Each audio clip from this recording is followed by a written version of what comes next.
What's shaking? My name's Cam, welcome back to another video. I make videos all the time on fantasy books, so if that's your kind of thing then I would love it if you stuck around. As you might already know, I just recently finished The Final Empire, which is the first book in the Mistborn series by Brandon Sanderson. And it was during making my review video for that book that I came across a lot of really fantastic fan art for that series. And looking through all this fan art, I realized that Mistborn in particular has a very stylized atmosphere that just works perfectly for digital paintings, or fan art in general. The world of Mistborn is dark, it's ominous, it's threatening, it's visually dangerous and gloomy. Now I've also read Stormlight Archive and Warbreaker, and I would hazard to say that those are a bit more of a much more bright and optimistic and epic vibe, with equally exceptional fan art, maybe even better in the case of Stormlight Archive. Anyway, I'm sure you know this by now, but AI art has recently kind of taken the world by storm. Pretty much anyone with internet access can just go to a free website, type in a few words, and have a computer algorithm just fart you out any kind of picture you could want. For example, this guy I saw that kept trying to make Alex Jones screaming at a toilet. For some reason. When I first heard of AI art, I was a little bit unimpressed. I mean, it was very cool, to be fair, but the AI kind of struggled with making faces and objects. For the most part, AI art was only really good for making admittedly very cool abstract images. For example, the classic last selfie taken on Earth. That is a very interesting picture for a lot of different reasons. And the thing is, that really wasn't very long ago. I would say in less than a year, AI art generators have made enormous leaps and strides. And I know, obviously, that's because that's what AI is. That's what it does. It's machine learning. It takes what we respond positively to and continuously builds on that. So of course it's going to get better. And it's with all this in mind that I wanted to see how AI could handle making some art from a few books that I read recently, in particular Mistborn and Stormlight Archive. The results were pretty fascinating, and you'll see that, but before I show you them, I really do want to just very quickly discuss something that I think is pretty important when we're discussing AI art generators. I love AI art and the accessibility of it for recreational purposes. I'm constantly baffled and astonished by what we as a species manage, and creating a set of data that can spit out images like this is just, I struggle to find the words for it. I also think it's really cool for people who might not have a lot of artistic talent, like myself, but still have a lot of creative ideas. I think it's an interesting way for them to get images from their brains to the screen without having to pay someone a few rent checks worth of money to make that happen. For example, for writers, AI art generators could be a really good way of making some simple concept art. I am excited about the future of AI art generation. However, I do not think it is or should ever be a replacement for real human artists. I'm not going to make a whole discussion video about the ethics of AI art. There are people who are a lot more qualified to do that than myself, but I do think it's really important to point out that AI art generators draw that kind of building blocks for that art from real work, from real artists. My favorite fantasy fan art is still made by humans, and not just because it is generally better, especially when you involve multiple characters or objects, but because there is something really special about knowing that a person, a real person, put work into this. They drew every line, they filled every color. They cared about the end result rather than a computer just going, here's your picture of Gandalf on the Jimmy Fallon show.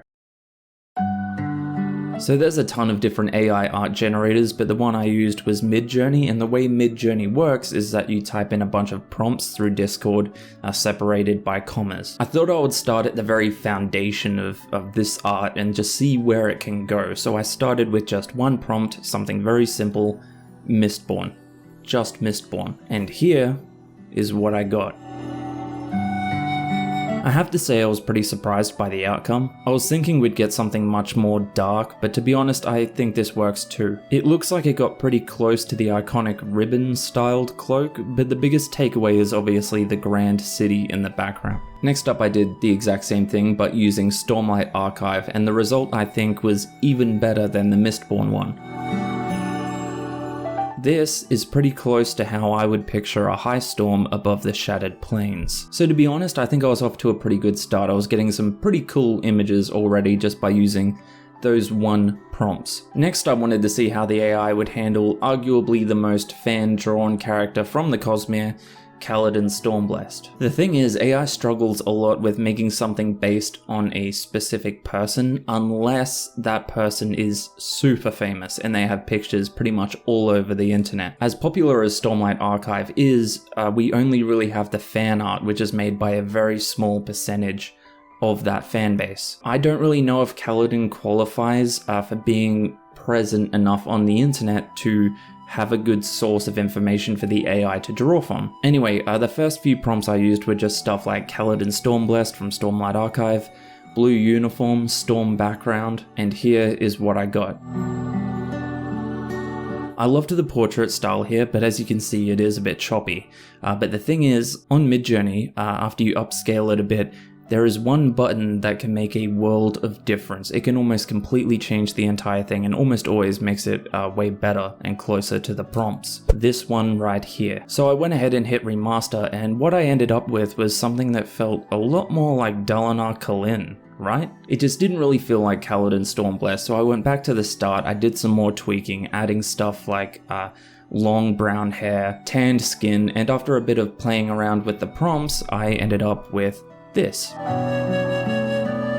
Not too bad at all, if you ask me. So the next one I did was Shallan, and you're going to notice something straight away. It's that this image that the AI generated looks probably the most realistic out of anything you're going to see in this video. The reason for that is because, and this might shock you, AI art is used a lot to generate pictures of, let's just say, attractive women. So here is Shallan. I tried to have her holding a book, but the AI still struggles a bit with having characters interacting with objects. On the topic of characters interacting with objects, I wanted to make a shard bearer holding a sword because that's one of the most iconic and coolest things that you'll see in the Stormlight Archive. The sword was almost impossible to get right, but I think the armor and background turned out really cool.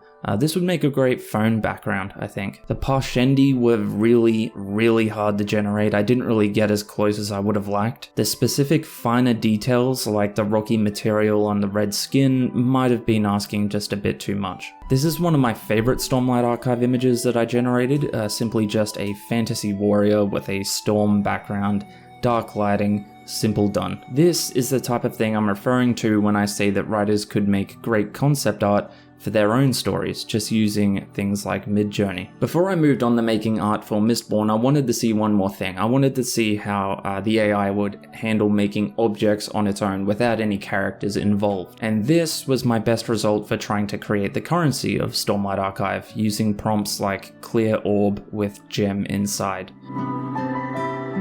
So when you put in your prompts on Midjourney, you'll usually get 4 examples straight up. And then what you do is you choose one of those 4 examples to upscale and build off of. With Mistborn, my first idea was obviously to make a hooded assassin in front of a dark city. These were the 4 I got, and after remastering, this is what I ended up with. I don't know if it feels very Mistborny, but it does look really sick. In fact, this might be one of my favorite images that I generated during this video. With a few tweaks, I think it could make a great book cover, although again, personally, I would send it to an actual artist to redesign. In trying to make art for Mistborn, I played around a lot more with a hooded assassin, just because that's the most visually recognizable thing to me about the series so far. Again, I've only read 1 book. The thing is, it would always start off okay, we would have an assassin in a hood with their face visible, but every time I upscaled it or remastered it, for some reason it would add a mask to the assassin. Again, it looks cool, but it's just not exactly what I'm after. The funniest result I got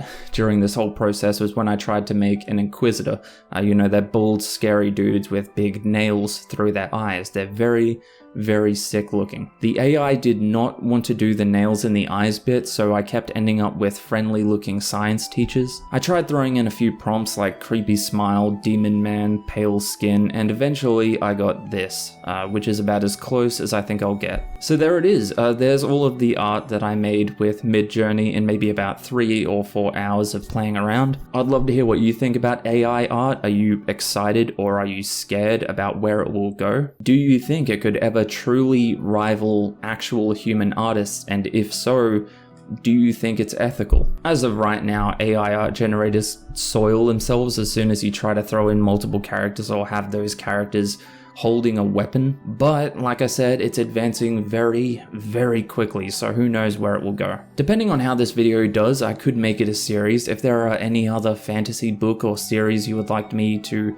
generate some AI art for, let me know. As always, thanks for watching, especially for watching through the whole video. You are my favorite. I make lots of videos about fantasy books, so if that's your kind of thing, stick around. Otherwise, hopefully I'll see you in the next one. Catch ya.